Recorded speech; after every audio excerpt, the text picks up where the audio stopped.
bienvenue à Meg autour du monde. Ça va bien? Aujourd'hui, on continue notre voyage pour découvrir le beau pays des États-Unis. Je te remonte son beau drapeau. Donc, on continue. La dernière fois, on a vu l'Alaska, Hawaï, Death Valley, donc plein de belles choses qu'on peut découvrir. On continue car beaucoup de paysages, beaucoup de climats, plein de choses à voir. Donc, on va dans le comté de Washington, donc à l'ouest, nord-ouest des États-Unis. Il y a le mont Sainte-Hélène. C'est un mont très connu aux États-Unis parce que c'est un stratovolcan, donc un volcan qui est actif encore aujourd'hui. Donc, on peut voir lorsqu'on est près de la ville de Seattle. Donc, c'est un volcan qui est rentré en éruption dans les années 80 qui a brûlé détruit beaucoup de maisons, des centaines de kilomètres de forêt. Donc, c'est un mont qui est toujours à surveiller car c'est un volcan qui n'est pas encore en dormance, donc qui est actif.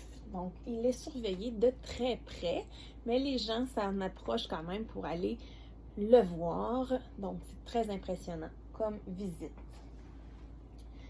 Ensuite, le Grand Canyon. Le Grand Canyon est un endroit très connu aux États-Unis. 4,5 millions de touristes à chaque année vont voir les superbes paysages du Grand Canyon.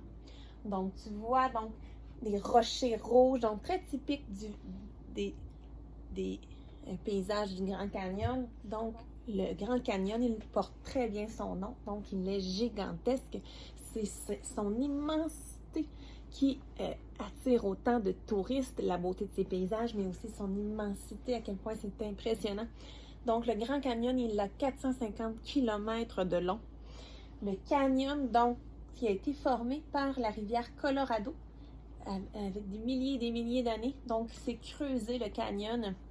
Donc, la rivière qui coule encore en profondeur dans le canyon. Un canyon qui est très profond, donc 1300 mètres en moyenne de profondeur. Et il est variable en largeur, donc c'est en termes de kilomètres. Donc, on peut s'imaginer 5,5 km de large et dans certains endroits jusqu'à 30 km de large, la largeur du canyon. Donc, c'est extrêmement beau à visiter. Il y a des gens qui vont le visiter à pied, d'autres juste aller donc sur les promontoires, voir les belles vues. Il y en a beaucoup aussi qui vont le visiter en hélicoptère. Donc, une autre belle option pour le découvrir. Oh, une autre chose qu'il faut absolument voir, c'est le Sequoia National Park. Dans le Sequoia National Park, il y a des séquoias géants. Tu sais c'est quoi? Des immenses arbres. Regarde. Tu vois? Attends, je vais tasser mon globe terrestre pour que tu vois la dame. Tu vois le tronc de l'arbre? C'est quelque chose. C'est réputé pour les arbres dans les plus grands de la planète. Ici, un arbre qui a été qui a tombé. On a fait un trou pour que les voitures puissent passer. Donc, c'est extrêmement impressionnant à voir. On y trouve, entre autres, l'être vivant le plus volumineux de la planète. On le surnomme le général Sherman. Donc, c'est un immense arbre très vieux qui a 83 mètres de hauteur. Donc, on peut voir lorsqu'on visite le Sequoia National Park. Une autre chose à voir, c'est les chutes Niagara. Est-ce que tu as déjà vu les chutes Niagara? Regarde. Ce sont des immenses chutes. En fait, c'est la combinaison de 3 chutes qui sont dans la rivière Niagara, dont le nom chute Niagara, et qui relie le lac Erie et le lac Ontario. Donc, il y a 3 chutes. Une section, les chutes canadiennes, les chutes américaines et une autre section de la chute qui s'appelle le voile de la mariée. Parce que, regarde, tu vois, ça a l'air un peu d'un voile. Donc, que porte une mariée. Donc, 3 chutes ensemble qui font les grandes chutes Niagara qui séparent les États-Unis du Canada. Et il y a beaucoup de gens qui vont faire des demandes en mariage. Donc, un endroit très romantique à visiter Donc, c'est une des chutes les plus puissantes au monde, donc la plus puissante en Amérique du Nord et une des plus connues. Un autre endroit fascinant, c'est Crater Lake. Crater Lake, regarde. Est-ce que tu reconnais un peu la forme de ce lac? En fait, c'est un lac qui a été formé dans le cratère d'un volcan, donc Crater Lake, donc lac de cratère. Donc, dans un ancien volcan, il s'est formé ce lac très haut en altitude. Ce lac, et ce qui est particulier, c'est que c'est le lac le plus profond des États-Unis. En fait, il a 580 mètres de profond, le lac Crater Lake, et son eau est tellement limpide qu'on peut voir à l'œil nu dans l'eau des objets qui se situeraient à 30 mètres de profondeur, donc on les verrait très clairement avec nos yeux, tellement l'eau est claire. Un autre endroit à voir ressemble un peu dans le type de couleur que ce qu'on peut voir au Grand Canyon. On les retrouve en Utah, ces paysages. Donc ici, tu vas retrouver Bryce Canyon. La différence avec le Grand Canyon, c'est que on voit des éléments qui vont lever vers le ciel.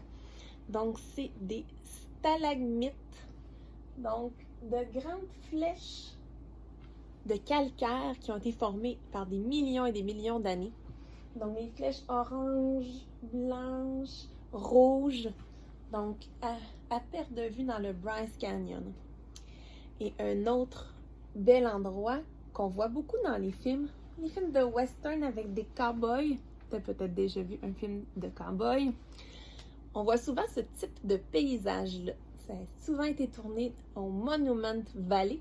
On l'appelle Monument Valley à cause des monuments qui sont une formation naturelle de grandes points de roches qui se sont formés, encore une fois, avec des millions d'années, qui continuent de se former encore aujourd'hui. Donc, très particulier comme paysage. Donc, ces monuments vont avoir parfois 30 mètres de haut. Donc, ils se retrouvent un peu partout à travers le paysage quand on se promène. Et un autre endroit très fascinant à découvrir, c'est le parc de Mesa Verde au Colorado.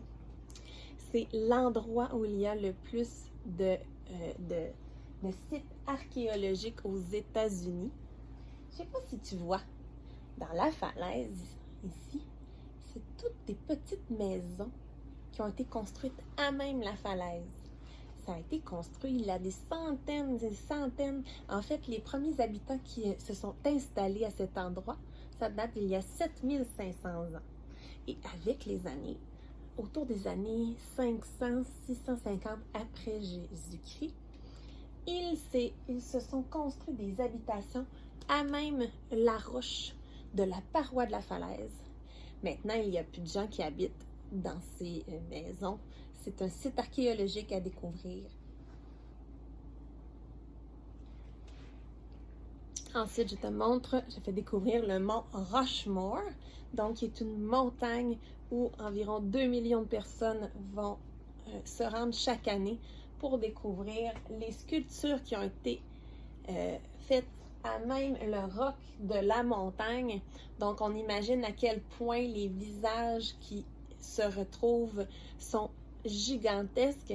Donc, c'est une sculpture qui retrace 50 ans de l'histoire des États-Unis, représente le visage de 4 des présidents importants dans l'histoire américaine. Donc, c'est un attrait touristique emblématique des États-Unis, le mont Rushmore. Je te montre cette image qui réfère au surnom d'une ville très, très importante aux États-Unis. En fait, la plus grande ville des États-Unis. Est-ce que tu sais de quelle ville je parle? Si je te dis Big Apple, est-ce que ça te dit quelque chose? Oui? Non? Big Apple, c'est le surnom de la ville de New York. New York, une ville très connue au monde, avec un de ses emblèmes, la Statue de la Liberté. donc très emblématique des États-Unis. Donc, la Statue de la Liberté, c'est un synonyme donc de liberté, d'où son nom, de démocratie, donc ça représente beaucoup les États-Unis. Donc, ça a été offert par la France aux États-Unis en 1886, donc il y a de cela environ 150 ans. Donc, c'est une sculpture qui pèse 225 tonnes, 93 mètres de hauteur. Donc, on monte à l'intérieur avec un escalier à colimaçon, donc qui tourne jusque dans la pointe de sa couronne. Donc, Meg est déjà allée dans la couronne de la Statue de la Liberté et on peut y voir les superbes édifices au loin de la ville de New York. Les États-Unis sont réputés pour être un leader au niveau mondial, autant en politique, en économie, en art aussi, donc c'est un des joueurs importants. Au niveau de la politique, il y a différents exemples. Un des exemples, c'est que le siège de l'ONU, donc l'ONU, c'est l'Organisation nationale des Nations unies, donc le siège se retrouve à New York. C'est là que les représentants des différents pays se réunissent lorsqu'il y a des conflits au niveau mondial. L'ONU sert à assurer une stabilité au niveau mondial, qu'il y ait une cohérence dans les décisions entre les différents pays pour s'assurer d'une paix dans le monde et éviter les famines, éviter les violences. Donc, une très belle organisation, les Nations unies, qui sont installées à New York. Une autre icône des États-Unis, c'est la Maison-Blanche. La Maison-Blanche qu'on voit dans beaucoup de films aussi. Donc, c'est l'endroit où réside le président des États-Unis. Donc, la Maison-Blanche, on peut la voir à Washington. Je disais tout à l'heure qu'ils étaient un leader dans différents domaines. Ils sont aussi leaders dans le domaine de la science. Donc, entre autres, pour tout ce qui est de l'exploration aérospatiale. Donc, les États-Unis ont été les premiers hommes à marcher sur la Lune. Neil Armstrong, en 1969, avec ses camarades astronautes, ont mis les pieds sur la Lune, donc, et ont planté le drapeau des États-Unis sur la Lune. Je disais tout à l'heure, leader au niveau des arts, entre autres des arts visuels comme le cinéma. Tu as certainement déjà entendu parler de Hollywood. Donc, Hollywood, c'est une ville en Californie où se fait des films depuis environ une centaine d'années. Donc, très réputé. Donc, se produit énormément de films à chaque année. Un des icônes de Hollywood, c'est les grandes lettres installées sur la colline de Hollywood. Les grandes lettres blanches qu'on voit souvent au cinéma. Au niveau de l'économie, donc un autre élément où ils sont leaders, c'est en économie. Beaucoup de grandes marques mondiales sont des marques qui viennent des États-Unis. Qu'on pense à Walmart, à Google, Coca-Cola, Apple, Disney. Ben oui, Disney. Donc, les parcs Disney, Disney World, Disneyland et maintenant Euro Disney.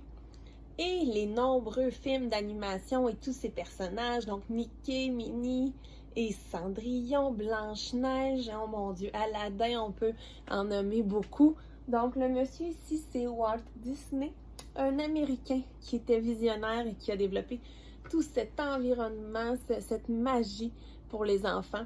Donc une grande entreprise américaine, Disney. Et je termine avec la nourriture, car il y a beaucoup de symboles reliés aux États-Unis en lien avec la nourriture. Évidemment, ils mangent aussi beaucoup de repas très santé, mais il y a aussi des items de la nourriture qu'on consomme un peu partout dans le monde qui réfèrent aux États-Unis quand on y pense. Entre autres, les frites. Il y a une certaine compagnie qui s'appelle McDonald's qui en fait beaucoup de frites dans une année. Donc, les frites, les beignes, donc les donuts. Ici, c'est un cheesecake. très représentatif de la ville de New York. Donc, de grands gâteaux au fromage avec souvent des fraises sur le dessus ou des petits fruits. Donc, le New York Cheesecake, des hamburgers, donc tous des éléments. Ah, oui, c'est vrai, le mac and cheese. Le mac and cheese, c'est un macaroni au fromage. Donc, on en mange souvent. Et il y en a souvent dans les menus aux États-Unis. Et je finis avec la pizza. Donc, la pizza, oui, c'est une recette qui vient beaucoup de l'Italie, mais les Américains sont les plus grands consommateurs de pizza au monde. Et oui, est-ce que tu essaies de deviner le nombre de pointes de pizza qui est mangé à la seconde aux États-Unis? 350 pointes de pizza à chaque seconde. 350, 350. 350. Imagine le nombre de pizzas qui est mangé chaque année aux États-Unis. Attends, je vais voir. C'est vrai que c'est pas mal bon la pizza. Je comprends les Américains d'aimer ça autant. Donc voilà. Ça conclut la deuxième capsule de la visite des États-Unis. Je te dis à bientôt. La prochaine capsule, on va aller visiter la Corée du Sud. D'ici là, abonne-toi à la chaîne Meg autour du monde si ce n'est pas déjà fait. Je te dis à bientôt. Bye bye!